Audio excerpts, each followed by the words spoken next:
Hey, welcome to my channel where I teach the Bible, and I hope you'll subscribe and hit the bell so you get notified every time I put something out. I put out several things a day, and you'll be blessed by just the Bible. I start off with daily devotions, which you can join me for those, and I just try to give you a good balanced diet of the scriptures.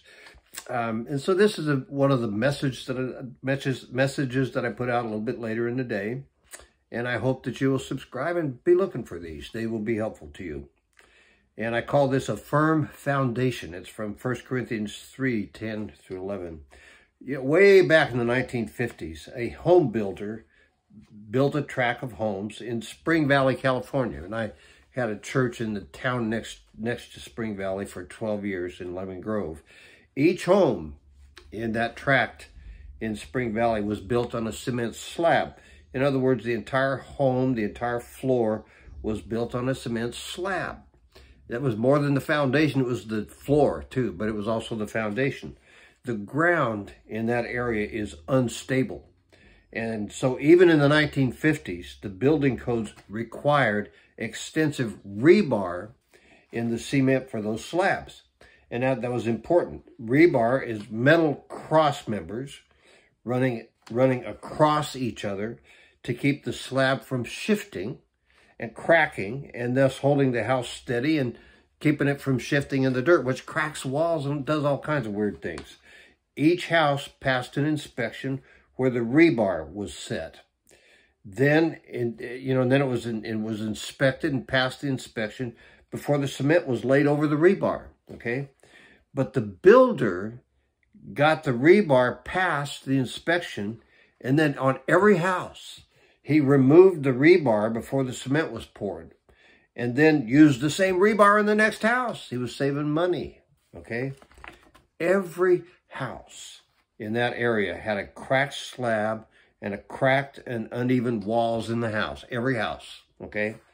The foundation of the homes was not solid.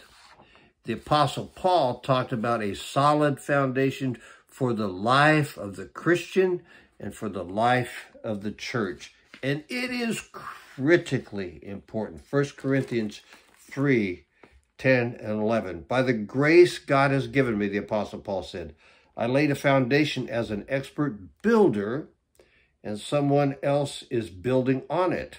Different people got involved in building up the church in Corinth. But each one should be careful how he builds, for no one can lay any foundation other than the one already laid, which is Jesus Christ. Whoa, that's a big old deal right there. Jesus Christ is the foundation. Paul was a church, which means people of God, not buildings, but the people of God. He was a church and a Christ follower builder, an expert builder. The foundation that was laid was Jesus Christ. Today, some think that the church and the lives of believers are built on other things. Worship style, small groups for fellowship and sharing of life. And look, all of that is good, and I endorse all of that, okay? But if that is the foundation, someone forgot or removed the rebar, and it's going to crack and fall apart. That cannot be the foundation, okay? The foundation of the Christian life is the person and work of Jesus Christ as Lord. His death on the cross to pay for sin, his bodily resurrection from the dead, his indwelling in the person, presence, and power of God, the Holy Spirit. Anything less for a foundation is without rebar, and it will crack and it will fall apart. Rest assured of that. I had a friend who used to buy those houses with the cracked foundations in Spring Valley. He had a way of fixing the foundations. It cost a lot of money. Those houses were really cheap because they were all a wreck. But he could fix them and make them sound. And then he would rehab the entire house and make them solid and resell them and make some money on them, okay? For the Christian life, it's good. It's good to take a look at your foundation. Does your foundation have rebar?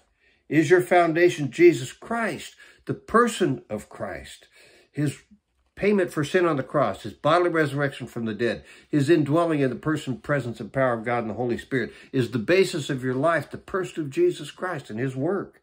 it is a good thing to take a look at the foundation. Is it about the person of Jesus Christ? If not, surrender to him as Lord. Base your life on him. And guess what? You will have a firm foundation. Go there. I will talk to you soon.